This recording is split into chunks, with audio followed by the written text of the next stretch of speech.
किसान आए हुए हैं, सैकड़ों हजारों की संख्या में किसान रामलीला मैदान में है। आप कहां से आए हैं? मैं आया हूँ पचवाड़ तहसील झालावाड़ डिस्ट्रिक्ट राजस्थान से। आपका क्या नाम है? पीरू सिंह परमार तहसील अध्यक्ष पचवाड़। सरकार को झुकाने की कोशिश कर रहे हैं आप, बात मनवाने की कोशिश कर रहे हैं, लेकिन असर तो कोई नजर नहीं आ रहा है।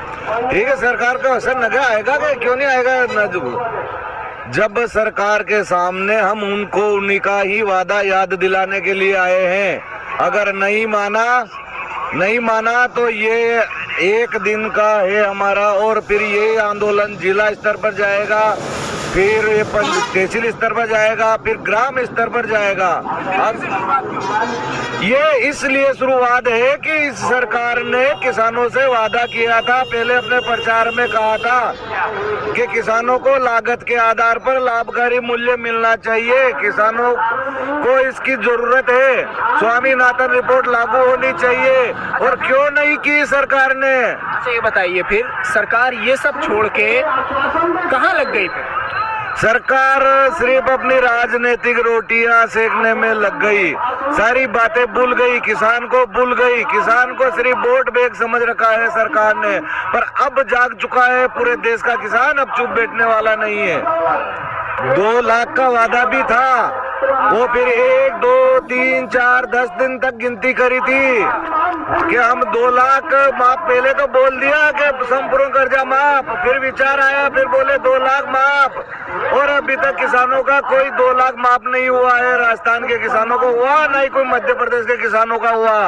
उन्हें भी पता चल जाएगा आ रहे अगले साल में वो भी। और अगर ये सरकार नहीं सुनेगी तो किसान इन्हें भी पता चला देगी कि किसान में कितनी ताकत है। अगर कोरोना काल में किसान देश का पेट भर सकता है, जब पूरी दुनिया अपने अपने कमरों में बैठी थी, तब किसान खेतों में काम कर रहा था बिना कोरोना से डरे हुए, और देश का पेट भर रहा था, देश का भंडार बनने में लगा हुआ था कि कोई भूखा ना सोए मेरे देश में। तो फिर उसी किसान को उसकी लागत के आधार पर लाभकारी मूल्य क्यों नहीं देना चाहती है सरकार? मैं इस सरकार से पूछना चाहता हूँ कि क्यों नहीं दे रहे हो आप? क्या किसान को लागत भी नहीं निकल रही तो लागत के आधार पर 50% मुनाफा जोड़कर लागत मिलनी चाहिए कि नहीं मिलनी चाहिए? जवाब दे ये सरकार। ऐसा तो नहीं कि आपकी आवाज सरकार तक या तो पहुंच न रही हो, या फिर आपकी आवाज उतनी ऊंची ना हो पाई हो अभी के सरकार तक पहुंचे? हम संवैधानिक ढंग से काम करने वाला संगठन है हमारा भारतीय किसान संघ। हम संविधान के दायरे में रहकर देश को सर्वप्रिय मानकर हमारी मांग सरकार के सामने रखते हैं। हमने हर तहसील स्तर से ज्ञापन दिया, जिला स्तर से दिया, प्रदेश स्तर से दिया और राष्ट्रीय स्तर से दिया, और हमेशा कोई असर नहीं हुआ। हमेशा से हम आंदोलन कर करके ज्ञापन देते आए सरकार को, और अब हम आखिरी चेतावनी देने आए हैं इनके घर पर आकर। बार बार हम हमारे घर से फोन लगा रहे थे कि हमारी बात मान लो, अब इनके घर पर आकर कह रहे हम कि अब सुन लीजिए।